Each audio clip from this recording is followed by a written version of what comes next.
yield to First Vice President Mark Kedzier so he can introduce our keynote speaker.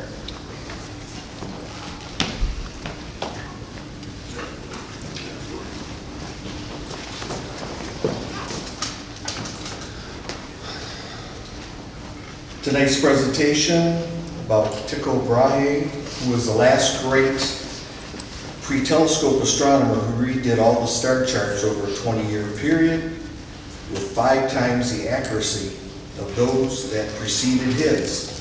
He built 4 observatories for that purpose and trained over 100 young astronomers in the process. Presenting tonight, I was going to do this for Ken. I was going to do I'm going to tell a little bit about myself and just hold this picture up like this here, which would be pretty good. Anyway, our presenter has been a hobbyist for 65 years. He had his first telescope at the age of 7. He organized an astronomy club in high school.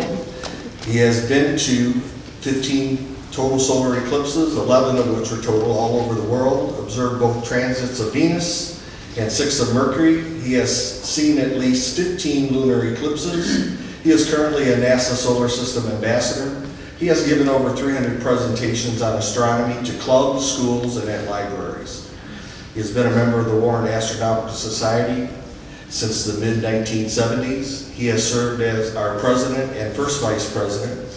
He is the winner of the John Searles Award and was awarded a lifetime membership. He is a graduate of the University of Arizona with a Bachelor of Science degree in finance. He's a financial planner by trade and also a certified collegiate sports official. He has a black belt in Tae Kwon Do, Scuba Diver, and a past tropical fish collector. That's why he scuba dived. That's how he got all those tropical fish. He coached teenagers in volleyball for 25 years. He has been married to Linda for 45 years. He has 1 daughter, Jennifer, who is married to Jeff, and they have 3 sons, Ian, Ryan, and Lucas. His lifetime purpose is the acquisition of knowledge and the imparting of that knowledge to others. Presenting Tycho Brahe, Mr. Ken Bertin.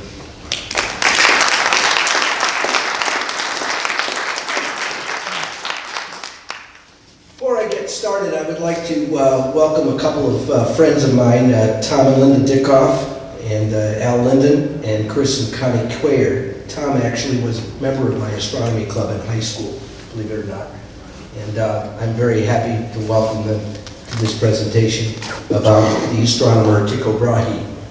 Sometimes one questions one's own accomplishments. It is somewhat disconcerting to realize that by the time the subject of tonight's presentation was my age, he had been dead for almost 2 decades.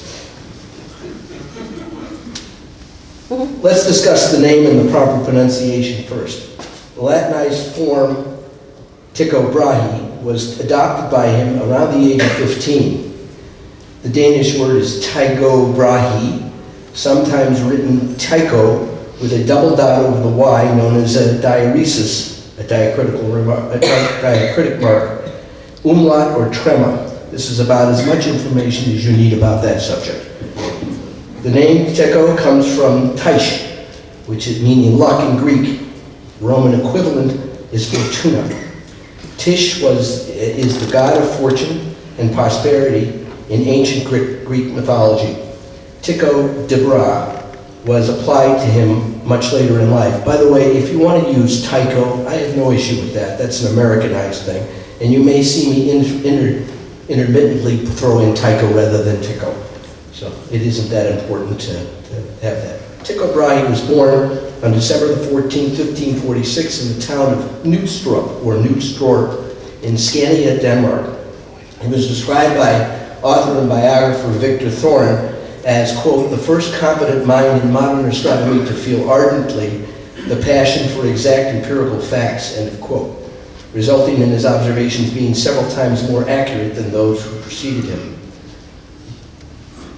His father was Oud Brahe, who was born in 1518. His mother was Beat Clodstapper Billy, the daughter of nobleman Claus Billy. Oud Brahe served as county sheriff and also served on the prestigious Privy Council. When the elder Brahe died in 1571, his estate included, along with Knudstrup Castle, 500 farms, 60 cottages, 14 mills, several manor houses in the country, and several houses in Copenhagen. It took 4 years to settle his estate. Beat was a fief holder in her own right. She was additionally a member of the royal court and served as chief lady in waiting to Queen Sophie from 1584 to 1592. Tycho was the oldest of 12 siblings, 8 of whom lived to adulthood. He was a twin, however the brother died shortly after birth. Tycho wrote an ode to his twin that was printed in 1572. Tycho was heir to several prominent, noble, and influential families in Denmark. Both of his grandfathers and all of his great-grandfathers served as members of the Danish King's Privy Council. His paternal grandfather and namesake, Tycho Brahe, was the lord of Tosterø Castle in Scania and died in battle during the Lutheran Reformation Wars. His maternal grandfather, Claus Bill, was lord of Bauhaus Castle and a second cousin to Swedish King Gustav Vasa. Billy fought on the side of the Danish king Christian II against the Swedish nobles in November of 1520. This action was known as the Stockholm bloodbath, in which there were around 100 fatalities, mostly noblemen and landholders. At 2 years old, Tycho was taken away and raised by an uncle and aunt, Jørgen Thijsenbrag and Inger Ox. Tycho wrote later that Jørgen Brahe, quote, raised me and generously provided for me during his life until my 18th year. He always treated me as his own son and made me his heir, end of quote. It is unclear why Ott and Beat made the arrangement with Jørgen and Inger, in that Tycho was the only sibling not raised by his parents. From the age of 6 to 12, as did all children in Denmark, he attended a local Latin school. At 12, apparently because of his high intellect, he began study at the University of Copenhagen. His uncle directed him to the study of law, but he was permitted to study several other courses, which included, of course, astronomy. Aristotle's writings at the time were still the basis of scientific theory throughout Europe, and it is a certainty that Tycho received extensive training in Aristotelian physics and cosmology. He saw his first solar eclipse on the 21st of August, 1560, coincidentally the same date that we had here. He did not see totality since only partial phases were visible in Denmark, but it did stimulate his interest when he realized that this eclipse had been predicted. The prediction, however, was 1 day off. This fact surely was an early influence toward his later decision to dedicate his life to seeking more accurate observations. At this young age, he purchased an ephemeris and shortly obtained an impressive library of books on astronomy. Tycho's uncle was determined to have him pursue an education which would eventually result in Tycho becoming a civil servant. With that in mind, Jørgen sent him on a study tour of Europe in 1562. A 19-year-old named Anders Sorensen Vedal was made Tycho's mentor. Vedal was a Danish priest who later became an historian and became also a lifetime friend of Tycho. When the two of them arrived in Leipzig, Tycho was immediately enrolled in the Lutheran Leipzig University. The next year, young Tycho observed a conjunction of Jupiter and Saturn, and he noted that the Copernican and Ptolemaic tables used to predict the conjunction were vastly inaccurate. The earlier eclipse along with this event set in motion his life of rigorous observation. His plan included obtaining the most accurate instruments available and building devices to fit his needs. He made detailed journals of all his astronomical observations. He also combined the study of astronomy with astrology, and through his life developed horoscopes for many important personalities of the time, which was common practice for most astronomers renowned through the Middle Ages. At the time of Anders and Tycho's return home in 1565, Denmark was in a war with Sweden. Uncle Jørgen Brahe had been made vice admiral of the Danish fleet and became a national hero with his sinking of the Swedish warship Mars. Unfortunately, shortly thereafter, Jørgen contracted pneumonia and died. Tycho's nose. Tycho was never the most diplomatic of individuals. He was highly opinionated and very impressed with his lineage. He never backed down on anything. Does it remind you of anybody in politics today? In 1566, he enrolled in the University of Rostock. He became friendly with the professors of medicine at the university's famous medical school. And in December 1566, he lost part of his nose in a sword fight against a Danish nobleman, Manderup Parsberg, 1546 to 1625. Parsberg was a politician who was a member of the Danish Royal Privy Council. He also happened to be Tycho's third cousin. They quarreled at a wedding dance of one of the Rostock professors. The issue is lost to time, but the duel cost Tycho the bridge of his nose and a broad scar across his forehead. The two later reconciled and became very good friends. In fact, Parsberg eventually married a distant cousin of Tycho's. As said, the university was world-renowned for its medical advancements. The physicians were able to treat his wounds with the latest of medical expertise. However, for the rest of his life, he wore a prosthetic nose made reportedly of silver and gold, kept in place with either paste or glue. Danish and Czech researchers exhumed his body in 2010, indicating that the prosthetic was actually probably made out of brass or some other metal, if that really matters. Tycho returned home from Rostock in April of 1567. He had decided to dedicate his life to science instead of politics or law, as was his father's and his uncle's wish. His family ultimately supported his decision.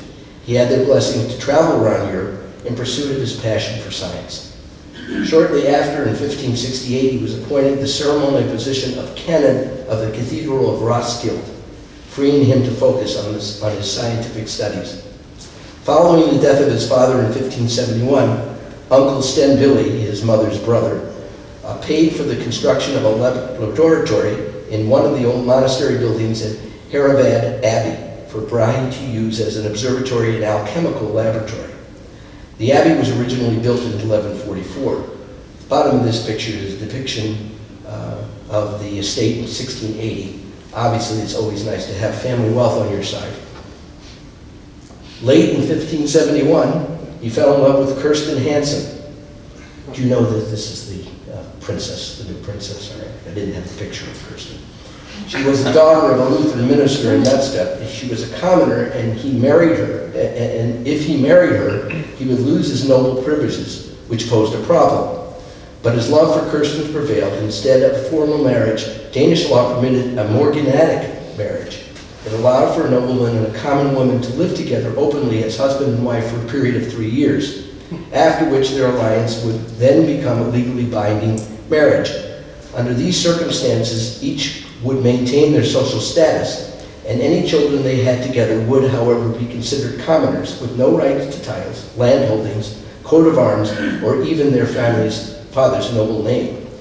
While King Frederick respected Tycho's choice of a wife, he himself having been unable to marry the woman he loved, many of Tycho's family members objected.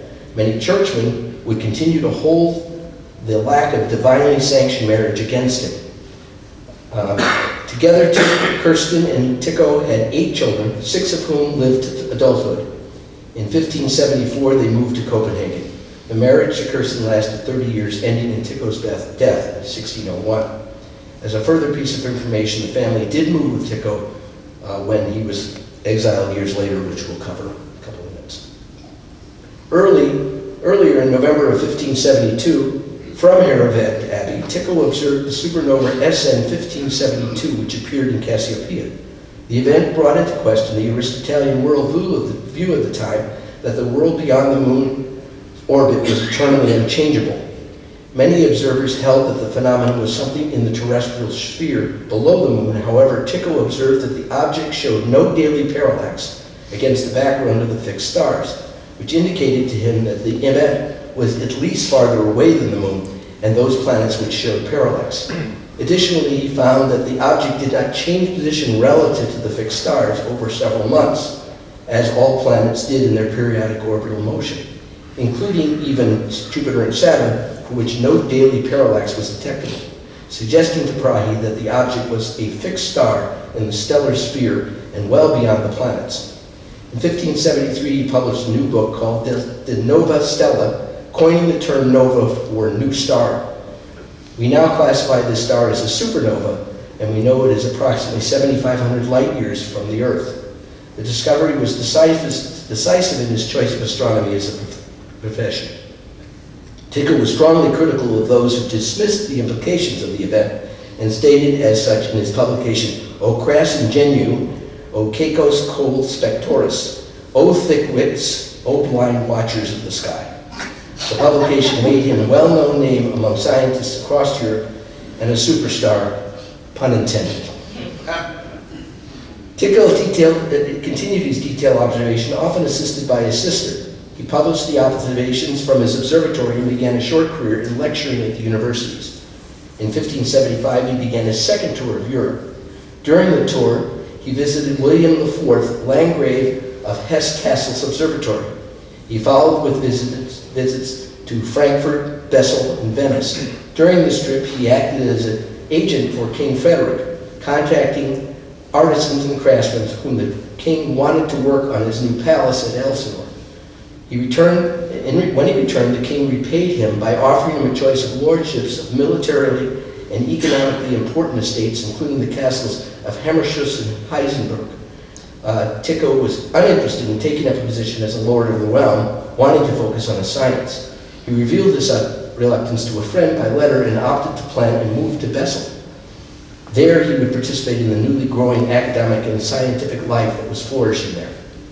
The king somehow got wind of the plans because he desired to keep the distinguished scientists in the fold. He offered Tycho the island of Haven in Orissa, and with it, extensive funding to set up an observatory.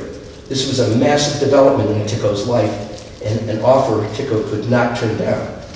Up until then, Haven had been a royal property, directly administered by the crown.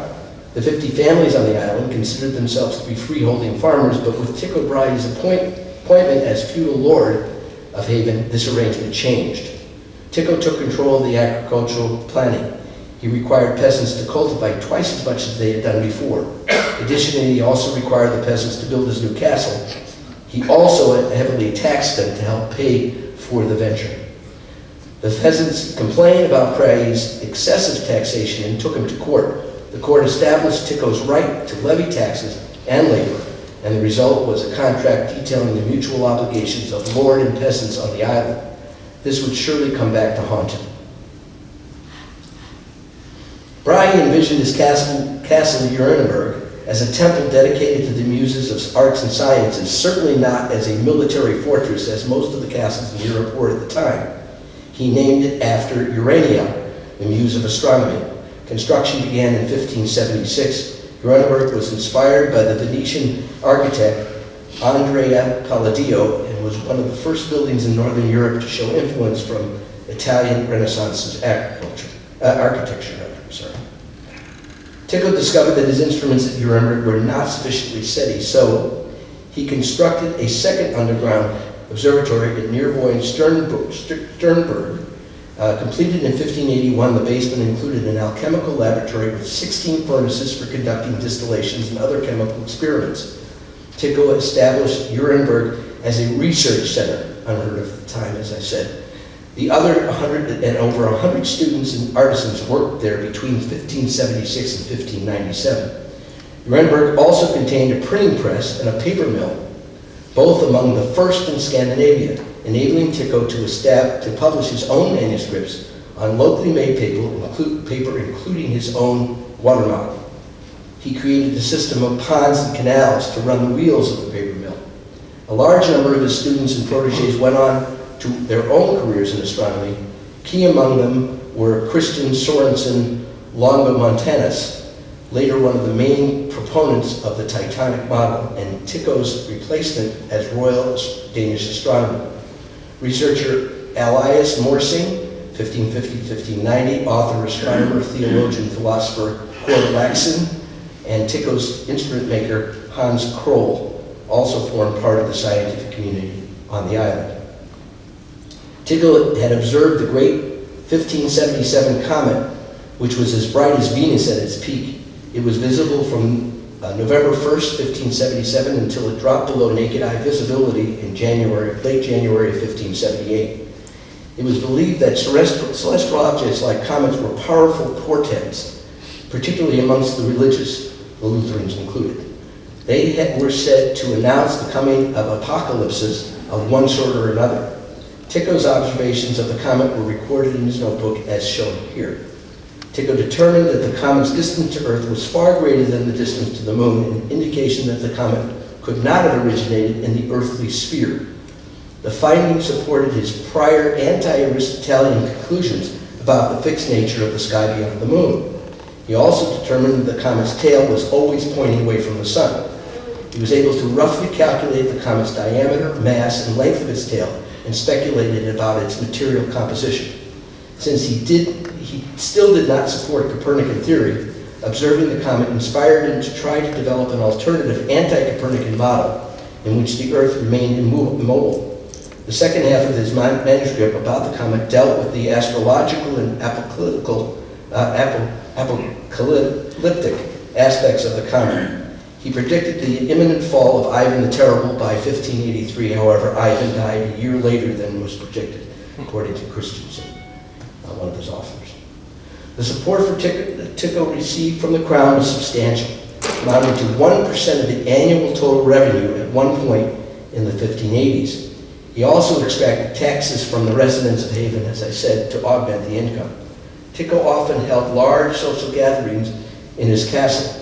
Among the many noble visitors to Haven was the son of Mary, Queen of Scots, James Charles Stuart. James was King James VI of Scotland, starting in 1567, and then became King James I of England and Ireland when the union of the Scottish and English crowns occurred in 1603, and remained as such until his death in 1625. He was a great patron of Tycho and tried to lure him to England when Tycho was exiled. Tycho's pet moose. Love this story. There's a wonderful story about Tycho's pet moose. Perhaps it was an elk, we don't know for sure. Tycho had a great affection for animals and had many pets. It is unknown what the name of the moose. The moose was very tame and followed Tycho everywhere. The critter would trot alongside Tycho's carriage like a loyal dog and lived inside the castle. A man named Landry Wilhelm raised reindeer and got talking to Tycho about his moose at one of the social gatherings at Tycho's castle. Tycho planned to sell Landry the moose and then get a new one, but before he could, a bad accident occurred. It appears that the moose had developed a regrettable taste for Danish beer. Unfortunately, one night, the moose apparently got into the beer and finished a substantial amount. Being significantly inebriated, it climbed up the castle stairs and then clumsily fell all the way back down. The moose broke his leg and ended up dying. Reports were that it probably got infected. It was too early in time to understand that bathing in the beer may have saved the moose. As part of Tycho's duties to the crown, in exchange for his estate, he fulfilled functions as a royal astrologer. At the beginning of each year, he was required to present an almanac to the court. This almanac predicted the influence of the stars on the political and economic prospects of the year. At the birth of each prince, he also prepared their horoscopes, predicting their fates. He also worked as a cartographer with his former tutor, Andres Vidal, and mapped out all of the Danish realm. As an ally of the king and a dear friend of Queen Sophie, remember both his mother Bet and his adoptive mother Inger were court maids, he secured a promise from the king that ownership of Haven and Uraniborg would pass to his heirs. In 1588, Frederick II died. One volume of Tycho's great two-volume work called The Introduction to the New Astronomy was published that year, dedicated to the king. The first volume, devoted to the new star of 1572, was not yet ready for publication. The observations of 1572 and 3 needed more research to correct the star's position for refraction, precession, and the motion of the sun. This volume would not be completed in Tycho's lifetime, and it was published in Prague in 1602. The second volume, however, was ready. It was titled De Mundi, well, never mind. In translation, the second book about recent phenomena in the celestial world, and it was devoted to the comet of 1577. It was printed at Uraniborg, and copies were issued in 1588. Besides the comet observations, included an account of the Tycho's system of the world. See, I did do that, right, Tycho? The third volume was intended to treat the comets of 1580 and the following years in a similar manner, but it was never published. The information from his notes were included much later in a 1860 publication. Tycho had a deep passion for accurate observations, resulting in the manufacture of improved instruments of measurement. Tycho was the last major astronomer to work without the aid of a telescope. It was invented 7 years after his death. He devoted his efforts to improving the accuracy of the existing types of naked eye instruments, particularly the sextant and quadrant, of which he designed larger versions, thus allowing him to achieve much higher accuracy. As said earlier, he quickly realized the influence of wind on these large instruments and also the movement of buildings. He determined it best to mount his instruments underground directly on the bedrock. The result was exceptionally accurate observations of stellar and planetary positions. He made numerous observations, constantly checking and rechecking the results. The accuracy of his observations approached an arc minute. Thus, his celestial visions were much more accurate than those of any predecessor or contemporary, for that matter. In fact, they were 5 times more accurate than the observations of contemporary astronomer Wilhelm of Hess. Rawlings, a 1993 book, asserted, quote, Tycho achieved on a mass scale a precision far beyond that of earlier catalogers. Catalog D represents an unprecedented confluence of skills, instrumental, observational, and computational, all of which combined to enable Tycho to place many of his hundreds of recorded stars to an accuracy of near 1 minute of arc. Contrary to many of the stellar positions in his star catalogs were less accurate. Contrarily, many of the stellar positions in his star catalog were less accurate than 1 arc minute, in spite of some claims. The median errors for the stellar positions in his final published catalog were about 1.5 minutes of arc, indicating that only half the entries were more accurate than that. The stellar observations, as recorded in the logs, were more accurate, varying between 32 and 48 seconds of arc for different instruments. Other observations that Tycho published in his star catalog contained systematic errors as much as 3 minutes of arc. Some of those errors were due to his application of an erroneous ancient value of parallax and his neglect to include pole star refraction. Incorrect transmission in the final published star catalog by scribes Brahe's employ was the search of even more errors, sometimes several degrees of arc. According to Thurin, quote, the accuracy of the 777 star catalog C fell below the standards Tycho maintained for his other activities. And in Dreyer's book, he displayed disappointment in the manuscript. 6% of the final positions contained errors of one or both coordinates and occurred from handling problems of one kind or another. While the brightest stars were generally placed within the minute of arc accuracy, Tycho expected to achieve, the fainter stars, for which the slits on the sights of the equipment needed to be widened and sharpness of their alignment reduced, were considerably less well located.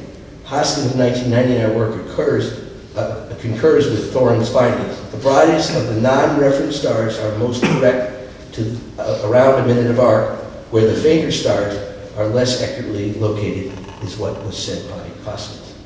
One of Tycho's most important innovations was that he worked out and published the first tables of systematic correction of the error caused by atmospheric refraction.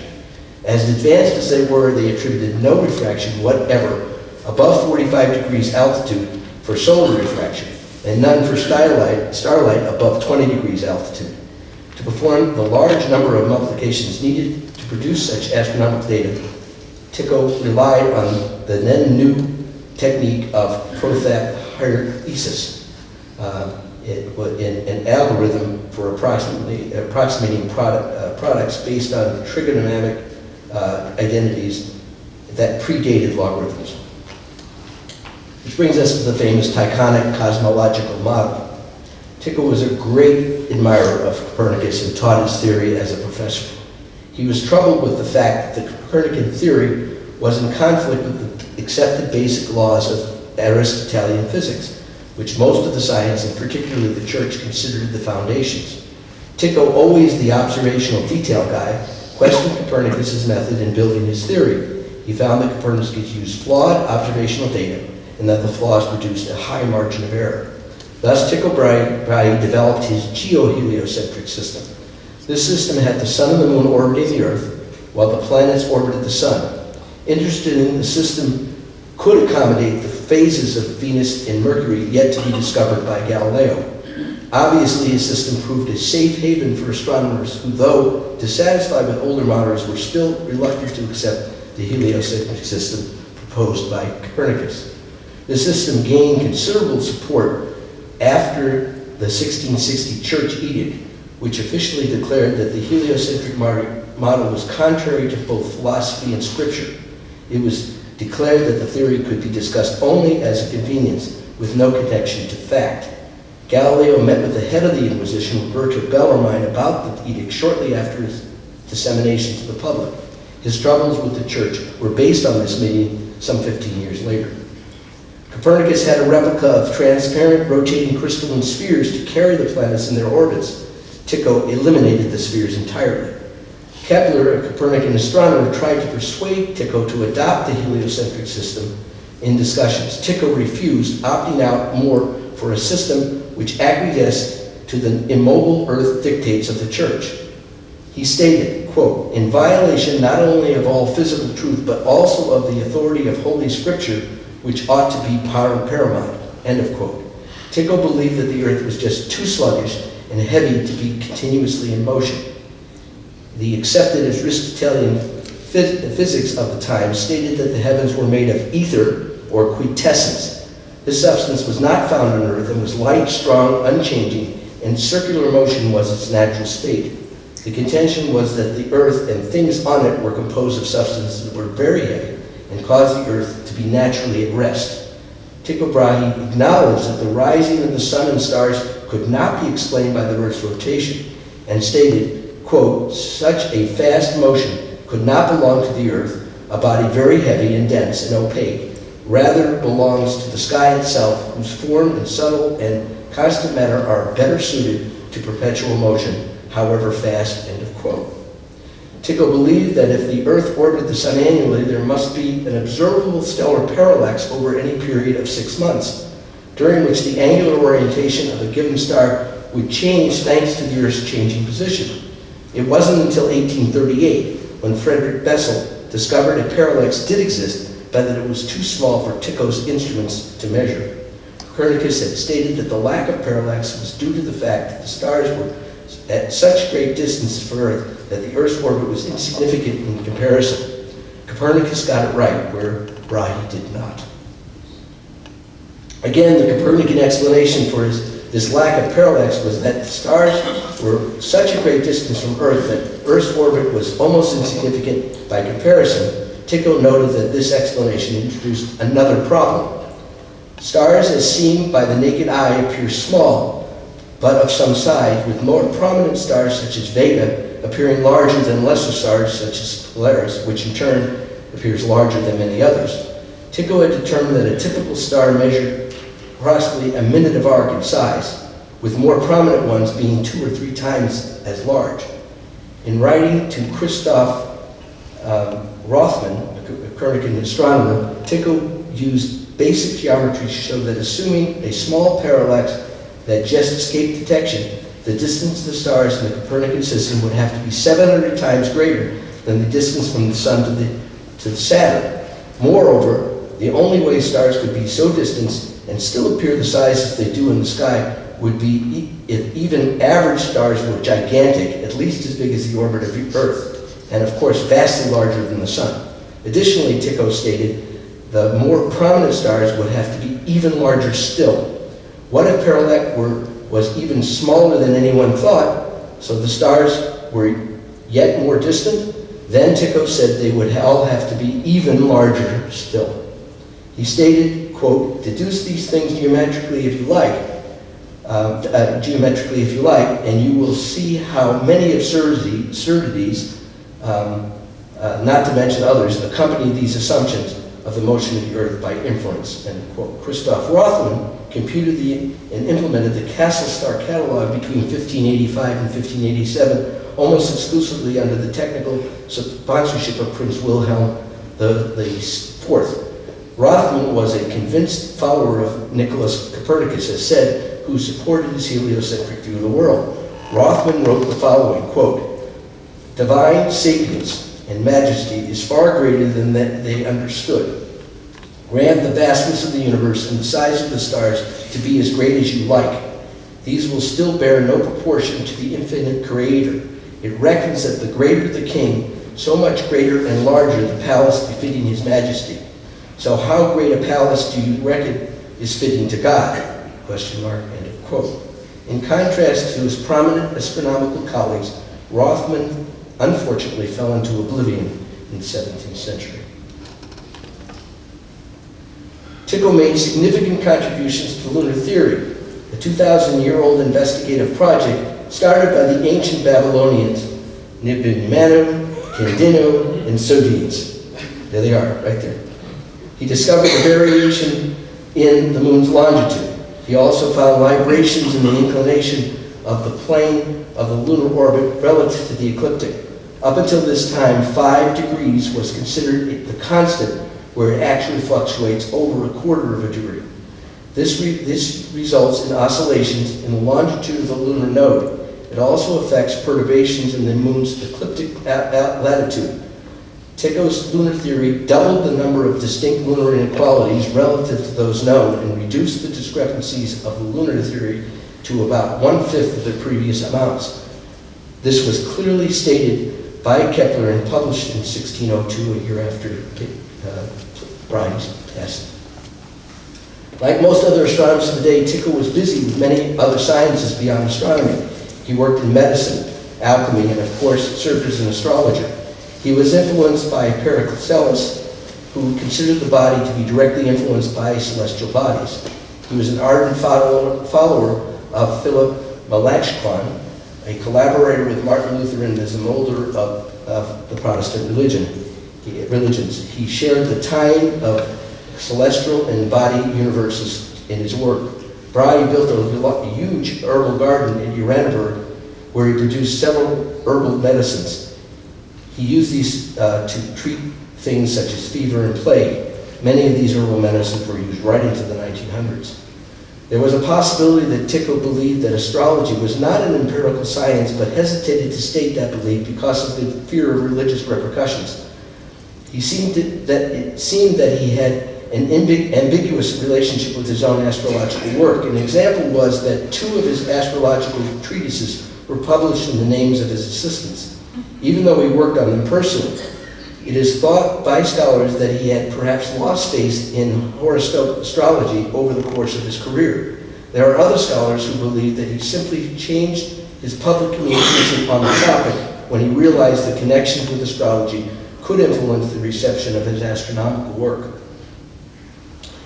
Brahe maintained extensive correspondence with astronomers all across Europe. He was interested in the findings of the other astronomers and readily shared his own technological advances to help them achieve more accurate observations. This correspondence was the bedrock of his research. It did not come without personal disputes. I can imagine that none of you would believe there would be a surprise about that to anyone do that. One of his critics, Dr. John Craig, astronomers Italian, refused to accept Brahe's conclusion that the comet of 1577 was within the ethereal sphere rather than within the atmosphere of the Earth. He attempted to contradict Brahe with his own comet observations by questioning Tycho's methodology.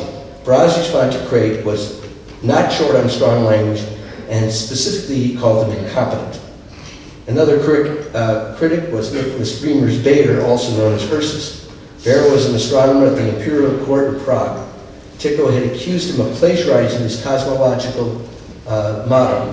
More on him later. Still another dispute occurred between Brahe and Paul Wittich. Wittich took detailed notes about the instrumentation when staying in Haven in 1580.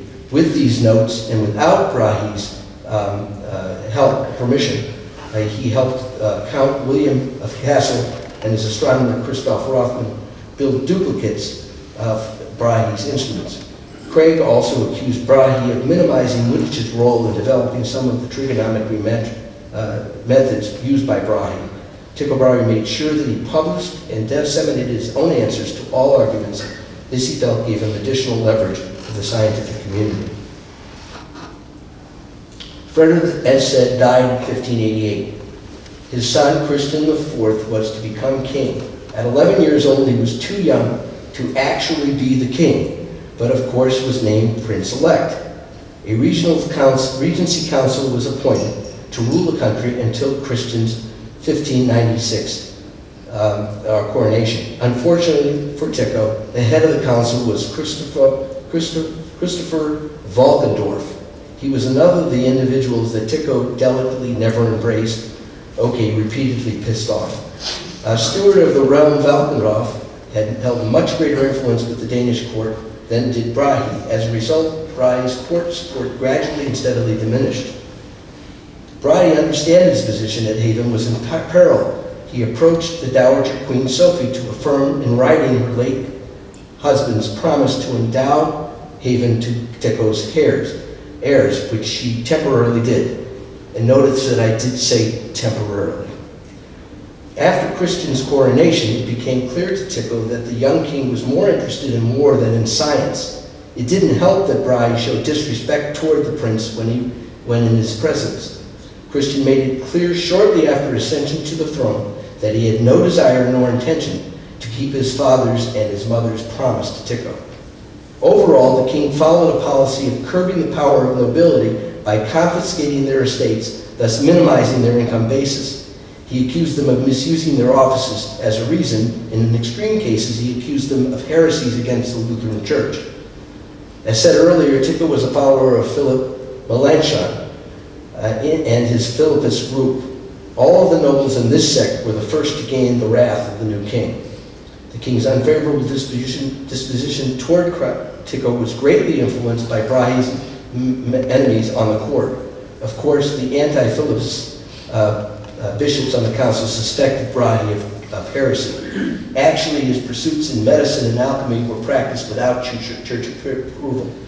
A particular act of prohibiting a local priest on Haven from practicing an exorcism at a baptismal ritual added to the bishop's disdain and dislike.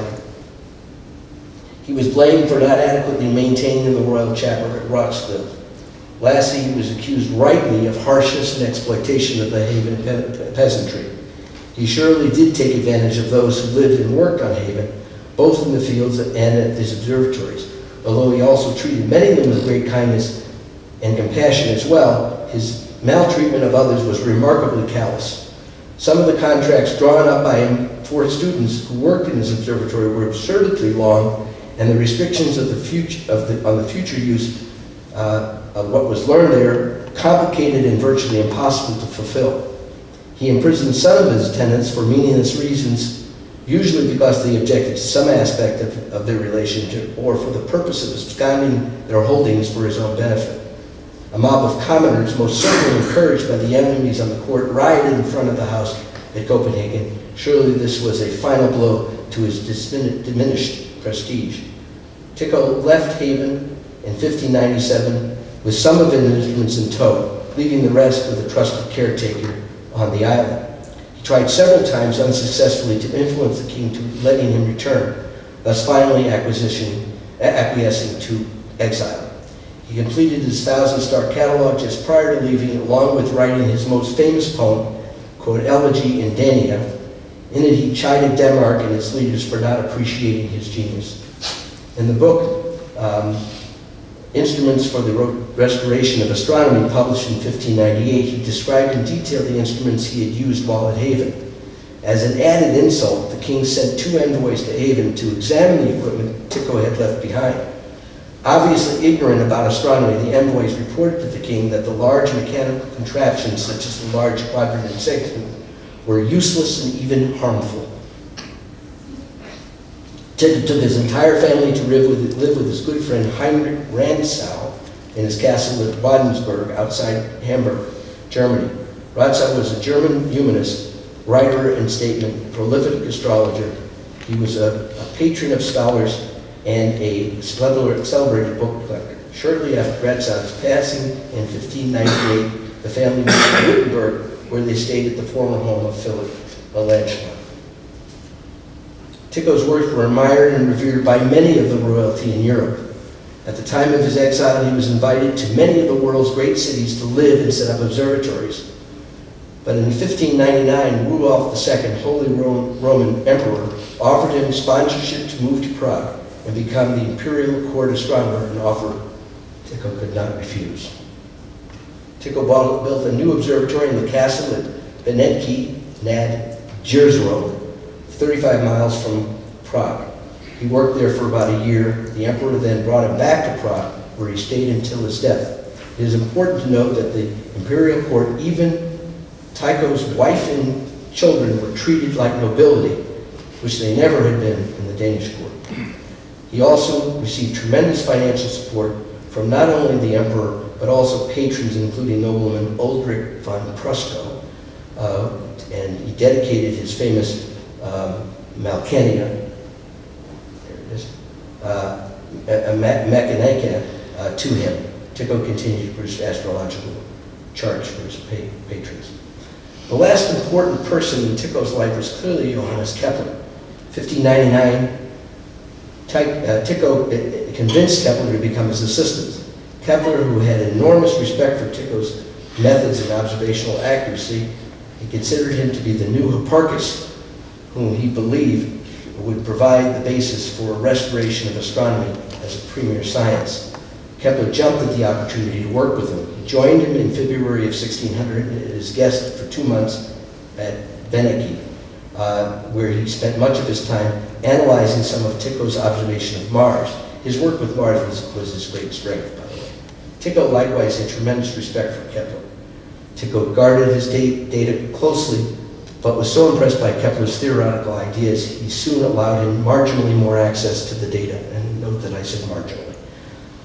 Kepler attempted to negotiate a more formal employment arrangement with Tycho, but negotiations broke down in an argument over some details, and Kepler left for Prague on April the 6th. Kepler and Tycho soon reconciled and eventually reached an agreement on salary and living arrangements. In June, Kepler returned home to Graz to collect his family. Personal circumstances briefly delayed the move, but he and his family arrived in Prague in early September. In Prague, Tycho worked closely with Kepler. Kepler was a convinced Copernican and considered Tycho's model to be mistaken and derived from simple inversion of the Sun and Earth's position in the Copernican model. Together, the two worked on a new star catalog based on Tycho's own accurate positions. This catalog became known as the Rudolphine Tables. At the court in Prague was also the mathematician Nicholas Reimers, or Ursus, who, like Tycho, had developed a Geo Heliocentric planetary model. Tycho, as said earlier, considered Reimers' model a plagiarization of his own. Even though Kepler disagreed with both the planetary models, Kepler thought highly of Ursus, but found himself in a problematic position of having to defend boss Tycho against Ursus. Through most of 1601, Kepler was supported directly by Tycho, who assigned him to analyzing planetary motions along with writing a track against Ursus. In September, Tycho secured Kepler a commission as a collaborator on the Rudolphine tables he had proposed to the emperor. These tables would replace the Prutenic tables of Erasmus Reinhold. According to Owen Gingrich and Lytton, these tables were some 30 times more accurate than other astronomical tables then available. 2 days after Tycho's unexpected death in October of 1601, Kepler was appointed his successor as imperial mathematician with the responsibility to complete his unfinished work. The next 11 years as imperial mathematician would be the most productive in Kepler's life. Tycho suddenly contracted bladder or kidney ailment shortly after attending a royal banquet in Prague. He died 11 days later on the 24th of October 1601 at the age of 54. According to Kepler's first-hand account, Tycho refused to leave the banquet to relieve himself because it would have been a breach of etiquette. Upon his return home, he was unable to urinate for several days, later in very small quantities with excruciating pain. According to Kepler, the night before he died, he suffered delirium, during which he was heard to explain that he had hoped that he had not lived in vain. A contemporary physician attributed the death to a kidney stone, but no kidney stones were found during an autopsy performed after his body was exhumed in 1901. And the 20th century medical assessment is that his death is more likely to have resulted from uremia. Further investigations in the 1990s suggest that Tycho may have died from urinary problems, but instead, not from urinary problems, but instead from mercury poisoning. It was speculated that he could have been intentionally poisoned. The suspects included Kepler, whose motives would have been to gain access to Brahe's laboratory and chemicals. Tycho's cousin also was suspected, Eric Brahe, perhaps by order of King Christian IV, to whom Eric maintained his loyalty. There were rumors that Tycho had had an affair with Christian's mother. In 2010, the Prague city authorities approved a request by Danish scientists to exhume the remains, where a group of Czech and Danish scientists from their analyzed bone, hair, and clothing samples. The team reported that not only was there not enough mercury present to substantiate murder, but there were no lethal levels of any poisons present. The team's conclusion was that it is impossible that Tycho Brahe could have been murdered and that he most likely died of a burst bladder. Although traces of mercury were found in his hair, they were present only in outer scales and may have come from the precipitation of mercury dust present in the air during Brahe's long-term alchemistic activities. Before dying, he urged Kepler to finish the Rudolphin tables and expressed the hope that he would do so by adopting Tycho's own planetary system rather than that of Copernicus. First biography of Tycho Brahe was written by Pierre Gassendi in 1654. In 1779, Tycho de Hoffmann, or Tycho, I guess, de Hoffmann wrote Brahe's life and the history of the Brahe family. And in 1913, Dreyer published, John Louis Emile Dreyer, published Tycho Brahe's collected works. Those who examined the works of Tycho Brahe early on tended to focus on the shortcomings of the Tychonic model, calling him a mystical recalcitrant for his reluctance in accepting Copernican revolution. He was valued primarily for his detailed observations, which led to Kepler forming the laws of the planetary movement. Danish scholarship depicted Tycho Brahe as a mediocre scholar and a traitor to the nation. The important role of Danish history of Christian IV as a warrior king certainly contributed to this view. In the second half of the 20th century, these scholars began re-evaluating Tycho's scientific significance. Studies of author, historians Christian Peter Mosegrad, Owen Gingrich, who was the professor emeritus of Harvard University, still around, Robert Wetzman, The Copernican Question, Victor Thornton, who was a key individual, The Lord of Uraniborg, and John R. Christensen's On Tycho's Island, Tycho Brahe and His Assistants, 1570 to 1601. Each focused on his contributions to science and stated that while Tycho admired Copernicus, he was unable to reconcile his basic theory of physics with the Copernican view. Christensen's work in particular detailed the influence of Tycho's Uraniborg as a training center for scientists, many of whom after there went on to make many contributions in various scientific fields. Although Tycho's planetary model was discredited, his astronomical observations were an essential contribution to the scientific revolution.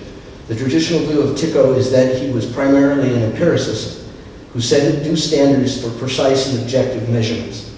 The appraisal originated with Pierre Gassendi's 1654 biography, Tychonus Brahe, Equitus, Deni, Astronomen, whatever.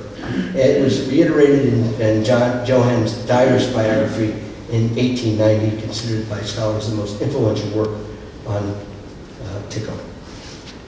Tycho's discovery of the new star was the inspiration for Edgar Allan Poe's poem Al Araf, written in 1829. The star is also mentioned by Shakespeare. The lunar crater Tycho, or Tycho, is named in his honor. The crater Brahe on Mars is also named for him. He also has a minor planet, 1677 Tycho Brahe, which resides within the asteroid belt. It is a stony S-type Eunomian asteroid approximately 7.5 miles in diameter with the central region from the central region of the asteroid belt. It orbits the Sun in the central main belt at a distance of 2.3 to 2.8 astronomical units once every 4.3 years, 03 years. Its magnitude is about 11.7. By the way, this is a photo of a similar asteroid. I don't have a good one of his. The bright supernova SN 1572 is also known and designated as Tycho star or nova. Tycho Brahe's planetarium in Copenhagen is also named after him. And actually there's a palm genus name for him as well called Brahea. This concludes the story of the last of the great pre-telescope astronomers. He changed the course of observational astronomy with meticulous charting. He was crucial to the development of Kepler's laws of planetary motion. He set the tone for the study of astronomy for the next several centuries. And there's lots of references. I did a lot of work on this. Any questions? When are you going to make the book? What's that? Are you going to write a book? Am I going to write a book? I could now, I guess. Question. Sure. Okay, so just to clarify, because you mentioned Galileo and the Inquisition. What's that? Brahe had nothing to do with the Inquisition because he was living in Protestant states. I understand that. No, but just for everybody's benefit, Right. this is not an anybody versus the Inquisition story. No. This is dealing with a background. What was his actual affiliation? He was a Lutheran. Okay. Oh yeah, he was a Philippist Lutheran, which was another sect of the group. And Philip worked directly with Martin Luther. So they were tolerated under the reign of Frederick, but then Frederick's son did a crackdown? That is correct. Okay. Also, I would like to just, before Jim, I'd like to also mention one other thing. Referring to the 1616 meeting, and I outlined this a bit in the Galileo presentation I gave. Galileo was called to the Inquisition in 1616 to this Roberto Bellarmine, who happened to be the head of the Inquisition, who actually signed the death warrant for the monk Bruno in 1600. And Galileo was brought to the 1616 conference, where he was told by Bellarmine that you cannot use this Copernican theory as real. You can speculate all you want to, but you can't do it as real. And he signed a promise at that point, Galileo, that he would not do that. And when his the Pope, what's his name? Inquisition. Urban VIII. When Urban ascended to the papacy in 1623, Galileo went to him and said to him, "I'd like to talk about this." He went there 6 times to the garden, Vatican garden, to talk to him about it. And of course, Urban, who had to talk scripture, said, "No, I'm sorry, I can't help you with that, but you can do it by theory." And then what he did is he wrote the dialogues in 1629 or 1630, and then all of his enemies and the Jesuits jumped on him, and then they brought up the fact that he was told this in 1616, and that he wasn't fulfilling what he signed a promise to do, which is a whole different story. Yeah, so what kind of restrictions, if any, was Tycho under other than his own? Would he have, if he had embraced Copernican theory, would he have been free to teach He it? would never do Copernican. If he had, would he have been free to teach it? Who knows? Hard to say. Yes? But he didn't want to. He was stubborn. Well, I know he didn't want But to. wouldn't you agree, Ken, that he really, his forte was, he was a wonderful, unprecedented experimentalist. He was not a theorist, really. Well, no, but some of his theories came from that, but many of the theories were wrong. So, again, okay, yes, I'll buy that. Anyone else? Any other questions? Hope you enjoyed it. It was,